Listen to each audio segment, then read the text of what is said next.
নমস্কার, আমি ডক্টর মনোদীপ। আমার ইউটিউব চ্যানেলে আবার আপনাদের সবাইকে স্বাগত। এখন বর্ষাকাল, এটা অগাস্ট মাস। আমি বেশ কিছুদিন ধরে প্রচুর জ্বরের পেশেন্ট দেখছি, তাই ভাবলাম আজকে আপনাদের সাথে এই জ্বর নিয়ে আলোচনা করা যাক। কারণ জ্বরটা এই টাইমে খুব কমন।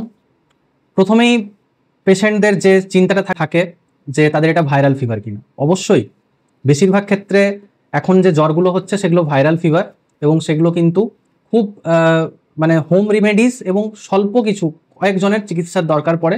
আদারওয়াইজ কিন্তু সেগুলো ঠিক হয়ে যায়, নিজে থেকেই ঠিক হয়ে যায়, সবার ইভেন ট্রিটমেন্টও লাগে না।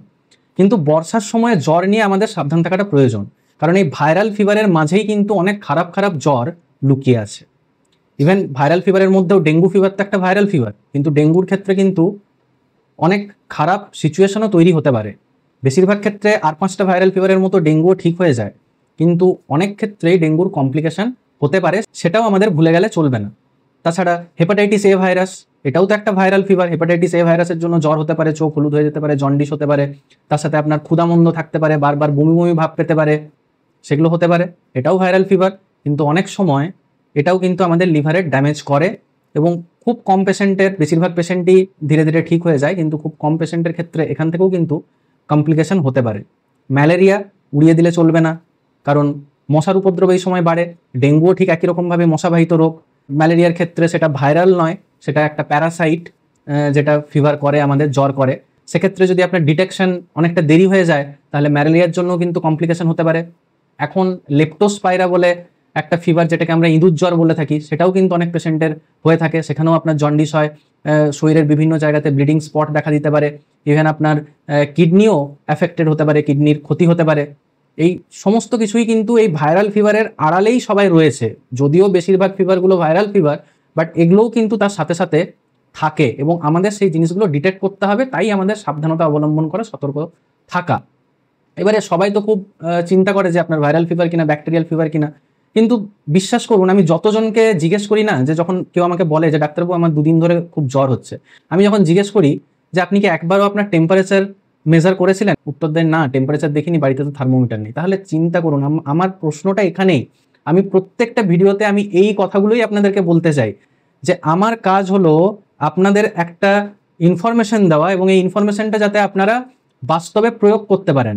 আমি আজকে আপনাদের সবাইকে বলছি যে প্রত্যেকের বাড়িতে যেন থার্মোমিটার থাকে, এবং যখনই জ্বর আসবে তখনই থার্মোমিটারটা দিয়ে অ্যাটলিস্ট একবার বা দুবার সারাদিনে তো আপনি জ্বরটা চেক করতেই পারেন।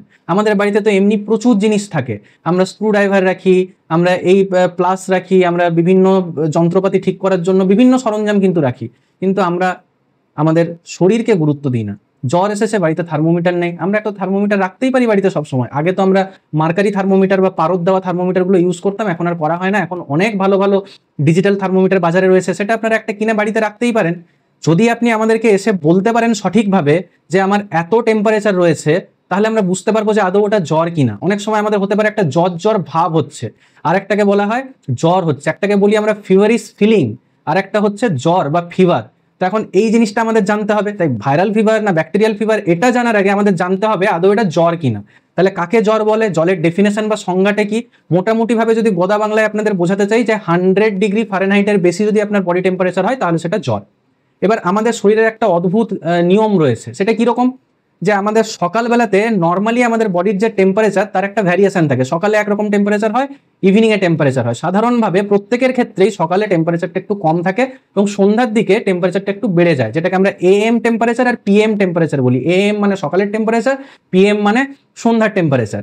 এবার বেশিরভাগ ক্ষেত্রে দেখা গেছে যে ঠিক সকাল 8টার সময় আমাদের বডির তাপমাত্রা সর্বনিম্ন থাকে, আর বিকেল 4টার সময় আমাদের বডির তাপমাত্রা সর্বোচ্চ থাকে। তো তাহলে এই জ্বরের ডেফিনেশনটাও এর মতো করে একটু চেঞ্জ করতে হবে।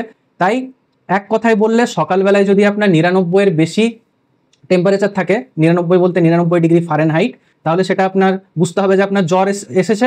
আর যদি আপনার দেখা যায় যে সন্ধ্যের দিকে 4টা বা 6টার দিকে আপনার টেম্পারেচার 100 ডিগ্রি ফারেনহাইটের বেশি, তাহলে বুঝতে হবে যে হ্যাঁ, আপনার জ্বর এসেছে। এবার জ্বরও কিন্তু অনেক ধরনের হয়। একটা হতে পারে সেটা লো গ্রেড ফিভার, একটাকে বলি আমরা মডারেট গ্রেড ফিভার, একটাকে হাই গ্রেড ফিভার।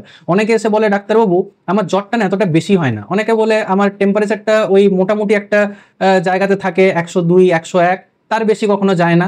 আবার অনেকে বলে যে না, প্রথম দিন থেকে আমার টেম্পারেচার 103, 104 এরকম আসছে। তো প্রত্যেক ক্ষেত্রেই কিন্তু এই জিনিসটা জানা দরকার যে আপনার টেম্পারেচার কতটা থাকছে, এবং সেটা যদি আপনি আমাদের ঠিকভাবে বলতে পারেন, যদি আপনি আমাদেরকে ঠিকভাবে গাইড করতে পারেন, আমাদের বুঝতে এবং ভাবতে সুবিধে হয় যে ঠিক কী কারণ থেকে আপনার জ্বরটা আসছে।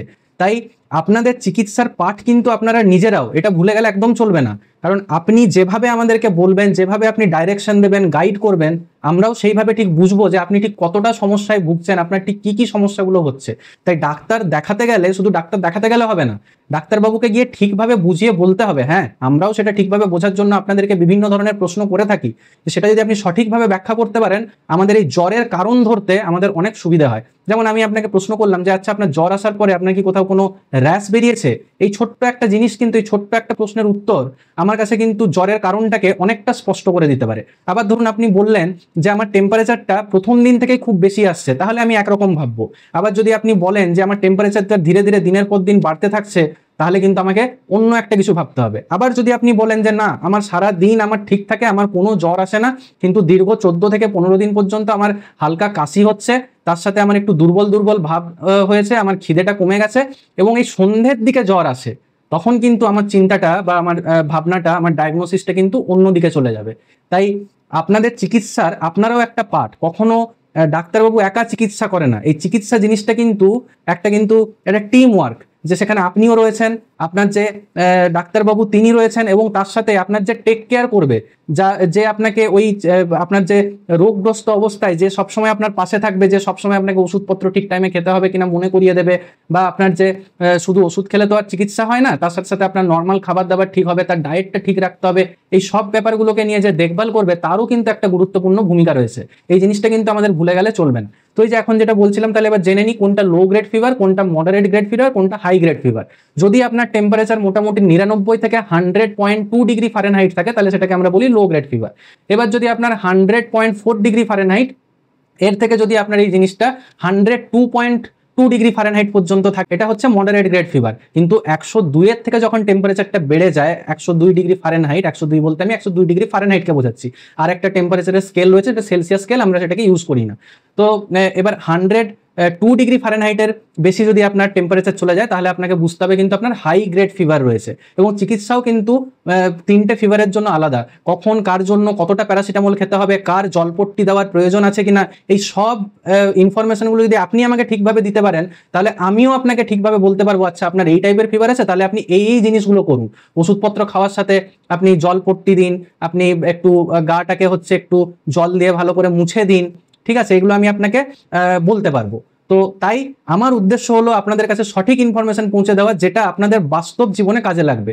এবং আমি তো শিওর আমার ভিডিওটা যারা যারা দেখছে, তাদের ম্যাক্সিমাম 90%-এর ক্ষেত্রে আমি একদম গ্যারেন্টি দিয়ে বলতে পারি যে বাড়িতে থার্মোমিটার নেই। তাই সবাই আজকের পর থেকে, আমার এই ভিডিওটা দেখার পর থেকে অ্যাটলিস্ট বাড়িতে থার্মোমিটার কিনে এনে রাখবেন। একটা থার্মোমিটার কিনে আনলে অনেক দিন সেটা চলে যায়। এবং জ্বর আমাদের কোথায় দেখতে হয়, ডিজিটাল থার্মোমিটারগুলো যদি আমরা ইউজ করি, তাহলে সব থেকে বেস্ট জায়গা হচ্ছে আমাদের এই জিভের নিচে, অর্থাৎ মুখের আমরা টেম্পারেচারটা দেখি। সেটাই কিন্তু আমি যে এতগুলো টেম্পারেচার যে বললাম, ভালো করে বোঝালাম কোনটা জ্বর, কোনটা মাইল্ড ফিভার বা লো গ্রেড ফিভার, কোনটা হাই গ্রেড ফিভার, এগুলো সবই কিন্তু আমি ওরাল টেম্পারেচারের বেসিসেই বললাম। এছাড়াও আমরা অ্যাক্সিলারি টেম্পারেচার বা বগলে আমরা তাপমাত্রা দেখতে পারি, কিন্তু সেক্ষেত্রে তাপমাত্রাটা কিন্তু আর একটু তার কাট অফটা কমিয়ে দিতে হবে, কারণ আমাদের অ্যাক্সিলারি যে টেম্পারেচার সেটা কিন্তু আমাদের জিভের নিচে বা ওরাল টেম্পারেচার থেকে একটু কম হয়। তো যাই হোক, পারদ থাকলে সেখানে একটা ভয় থাকে থার্মোমিটারটা ভেঙে যাওয়ার, দাঁতে কামড়ে ফেলার, বাচ্চা থাকলে দাঁতে কামড়ে ফেলতে পারে, তো ভেঙে গেলে সেখানে পারদগুলো তার মুখে যেতে পারে। তো এরকম আমরা তো এখন ডিজিটাল থার্মোমিটার বেশিরভাগ ইউজ করি, তো এরকম ভয় নেই। তাই আপনি নির্ভয়ে জিভের নিচে আপনার টেম্পারেচারটা চেক করতে পারেন। এবং এরপরে ওই যে আপনাদের মাথায় সবসময় যে টেনশনটা থাকে না, যে ব্যাকটেরিয়াল ইনফেকশন না ভাইরাল ইনফেকশন না প্যারাসাইট ইনফেকশন না ফাঙ্গাল ইনফেকশন নাকি নন ইনফেক্টিভ কজ, শুধু ইনফেকশন বলে কথা না, অনেক নন ইনফেক্টিভ কজ রয়েছে ফিভারের। সেগুলোর মধ্যে আমি যদি বলতে শুরু করি, তাহলে সেটা বিভিন্ন ইনফ্ল্যামেটরি ডিজিজ, যেমন কারো রিউমাটয়েড আর্থ্রাইটিস হয়েছে, আর্থ্রাইটিসের সমস্যায় ভোগে, তার জ্বর আসতে পারে। এসএলই হয়েছে, তার জ্বর আসতে পারে। অনেক সময় ওষুধপত্র, বিভিন্ন ওষুধপত্র খাওয়ার কারণে আপনার জ্বর আসতে পারে, যেটাকে আমরা ড্রাগ ফিভার বলে থাকি। আবার আপনার যদি এন্ডোক্রিনে ডিস্টারবেন্স হয়, অর্থাৎ যদি আপনার থাইরয়েড হরমোন বেশি থাকে, যদি আপনার হাইপারথাইরয়েডিজম, থাইরোটক্সিকোসিস থাকে, তাহলেও আপনার জ্বর আসতে পারে। আবার অনেক ক্ষেত্রে দেখা যায় আমাদের এই টেম্পারেচারটা যে কন্ট্রোল করে, সে কন্ট্রোল করার যে সেন্টারটা, সেটা থাকে হচ্ছে হাইপোথ্যালামাস। আমাদের মাথায় হাইপোথ্যালামাস নামে একটা ছোট্ট জায়গা থাকে, যে আমাদের এই টেম্পারেচার রেগুলেটরি সেন্টার হিসেবে কাজ করে, যে আপনার কতটা জ্বর আসবে, তার বা আপনার জ্বর আসবে কিনা, সেই ব্যাপারটা কিন্তু ওখান থেকে কন্ট্রোল হয়। তো তার কিছু যদি প্রবলেম হয় তখনও কিন্তু আপনার জ্বর আসতে পারে। এছাড়া যদি অনেক সময় দেখা যায় রোগীর ক্যান্সার থাকলে জ্বর আসে, তবে হ্যাঁ, জ্বর আসলে আমরা প্রথমে ক্যান্সার ভেবে নিই নাই, যে একটু আগে যেটা বললাম ওই ইনফেকশন, ওই ভাইরাল ইনফেকশন, ওটাই মেন কারণ। কিন্তু পাশে এগুলো তো আমাদের জানতে হবে, এগুলো তো ভুলে গেলে চলবে না। তাই একটা জিনিস নিয়ে পড়ে থাকলে হবে না, বাকিগুলো আমাদের জানতে হবে। এবং ওই যে বললাম ভাইরাল ইনফেকশনও যে সবসময় ভালো হবে, প্রচুর ভাইরাস রয়েছে, তাই উদাহরণটা তো আমি শুরুতে আপনাদেরকে দিলাম। তাই সব জিনিসগুলো আমাদের একটা ওভারভিউ থাকা দরকার। তো আমি চেষ্টা করলাম আজকের ভিডিওতে আপনাদের সেই ওভারভিউটা আপনাদের কাছে পৌঁছে দেওয়ার। আমি পরবর্তী ক্ষেত্রে জ্বর নিয়ে আরো অনেক ডিটেইলড আলোচনা করব। ভাইরাল ফিভার হলে কখন আপনারা কি কি লক্ষণ দেখে বুঝবেন না এটা ভাইরাল ফিভার, এর জন্য হোম রিমেডিজই যথেষ্ট, এর জন্য এত বেশি ডাক্তার দেখানোর বা এটার জন্য এত বেশি ওষুধ খাওয়ার প্রয়োজন নেই। আবার কখন আপনার অবশ্যই চিকিৎসকের সাথে পরামর্শ করা প্রয়োজন, কখন অবশ্যই আপনাকে ডাক্তারবাবুর কাছে যেতে হবে। এবং বেশ কিছু সময় ডাক্তারবাবুর কাছে আউটডোর বেসিসে বা চেম্বারে গেলে হবে না, সাথে সাথে পেশেন্টকে নিয়ে আপনাকে হাসপাতালে অ্যাডমিটও করতে হতে পারে। তো সেই কখন আমাদের কোনটার প্রয়োজন পড়বে সেগুলো আমি আস্তে আস্তে পরবর্তী ভিডিওগুলোতে বলবো। আপনারা আমার পরপর ভিডিওগুলি দেখতে থাকুন। তার জন্য আপনারা আমার চ্যানেলটি সাবস্ক্রাইব করে নিন এবং বেল আইকনটিতে ক্লিক করুন, যাতে এই ভিডিওগুলো আপনারা মিস না করেন। তাই সবাই ভালো থাকবেন, সুস্থ থাকবেন। পরবর্তী ভিডিওতে আবার আপনাদের সাথে দেখা হবে। আজকের মতো এখানেই শেষ করছি। নমস্কার।